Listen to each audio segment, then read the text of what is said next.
ताबूत सकीना एक मुकद्दस संदूक है जिसका जिक्र कुरान मजीद, बाइबल और दीगर आसमानी किताबों में मिलता है। ये बनी इसराइल के लिए एक बहुत बड़ी निशानी और बरकत का जरिया था। ताबूत का मतलब संदूक, जबकि सकीना का मतलब सुकून या इत्मीनान है। इस तरह ताबूत सकीना के मानी सुकून या इत्मीनान का संदूक है। आपको इस संदूक के तारीखी पस मंजर के बारे में बताते हैं। इस्लामी रिवायात के मुताबिक ये संदूक हजरत आदम अलैहिस्सलाम पर नाजिल हुआ था और फिर उनकी वफात के बाद नस्ल दर नस्ल मुंतकिल होता रहा। इस तरह बिलाखिर हजरत मूसा अलैहिस्सलाम के पास पहुंचा। ताबूत सकीना में कई अंबियाए कराम के तबरुकात मौजूद थे, जिनमें हजरत मूसा अलैहिस्सलाम का वो असा भी शामिल है जिससे उन्होंने दरिया में रास्ता बनाया और पत्थर से पानी के चश्मे निकाले। हजरत हारून अलैहिस्सलाम की बाक़ियात और वो तख्तियां भी इसी संदूक में हैं जिन पर तौरात लिखी गई थी।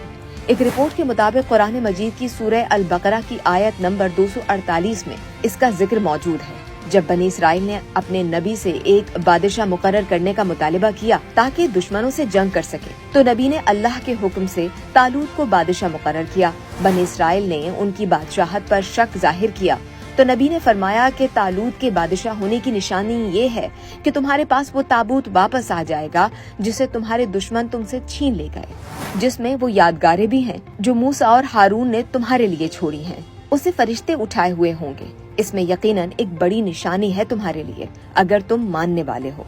ऐसा ही हुआ। अल्लाह के हुक्म से फलस्तीनियों ने संदूक को बैलगाड़ी पर रखकर बनी इसराइल के इलाके की तरफ हाँक दिया।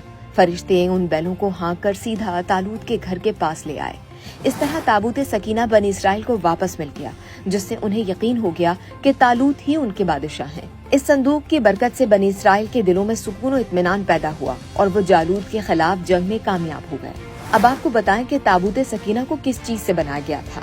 रिपोर्ट्स के मुताबिक इस्लामी रिवायात में मुकद्दस संदूक की बनावट के बारे में बहुत कम मालूमात मिलती हैं, लेकिन बाइबल और यहूदियों की मजहबी किताबों में काफी तफसीलात मौजूद हैं, जिनके मुताबिक ताबूत सकीना बबूल की लकड़ी से बना हुआ था। अंदर और बाहर खालिस सोने से मुज़य्यन संदूक की लंबाई तकरीबन 3 गज और चौड़ाई 2 गज थी।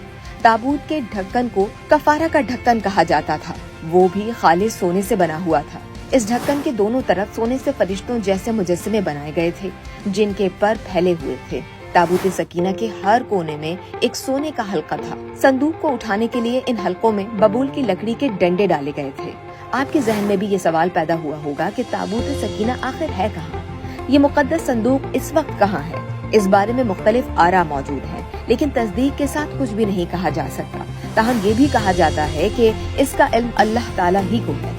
कुरान और हदीस में जहाँ ताबूत सकीना का जिक्र है, वहाँ इस बारे में बहस नहीं की गई कि ये कहाँ है। कुरान और हदीस ने इसके मुकाम के तयन को मुबहम छोड़ा है।